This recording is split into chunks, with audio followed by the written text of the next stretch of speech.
Recuerda esto que es algo muy importante. Una hernia discal es una inflamación del disco intervertebral que genera justamente una presión. Por eso se llama una protrusión discal, una discopatía. Es cuando este disco se inflama por diferentes motivos. Hemos dicho que las hernias discales son multifactoriales, son causadas por muchos factores externos.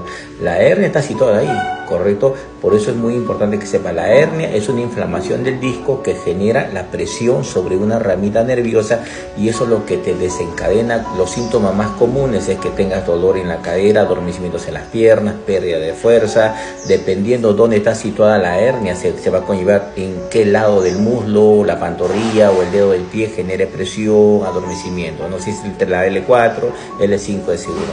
Pero ten presente que en la mayoría de las hernias se tratan, no se curan.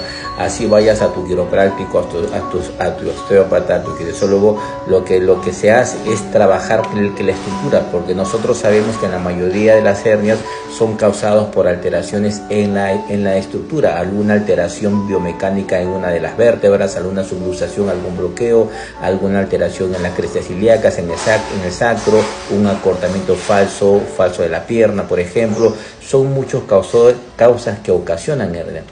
Por eso la importancia de, antes de optar por una operación, que vayas a un especialista para que te haga una evaluación, el porqué de la aparición de las hernias. Pero a veces optamos por lo más rápido, por eso optamos por una operación. La operación lo que hacen es vuelan esto, ¿correcto? Y se fue la hernia. Pero ¿qué sucede si tu problema es por un bloqueo a nivel de una vértebra, una subluxación, un bloqueo articular? ¿Qué sucede si tu problema es por una cresta ilíaca rotada a nivel anterior, posterior, que genera un acortamiento o un alargamiento de la pierna? ¿Qué sucede si el problema es por el sacro, está anudado o contranudado?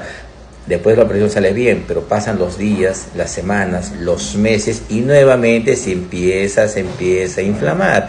Por eso es que en la gran mayoría de esas personas que se operan, nuevamente les sale una hernia. Correcto, porque el problema en sí es por una alteración biomecánica. Siempre decimos que la columna es como un mecanismo, y cuando una pieza se altera toda la parte simétrica, músculos, ligamentos, tendones. Por eso es muy importante que la operación se haga cuando ya has hecho de todo, has hecho a tu quiro, a tu osteópata, has hecho terapia física, has hecho rehabilitación y no sientes salir, ahí opérate. Pero recuerda, no optes por la opción más fácil, chequéate. Siempre decimos que la mejor opción es la prevención. Si yo siempre sufro de lumbalgia, dolor de espalda, visita a un quiropráctico, un osteópata, un kinesiólogo, quien primeramente te va a evaluar por qué cada cierto tiempo te aparece el dolor. A veces siempre decimos, a veces un reajuste de la columna vertebral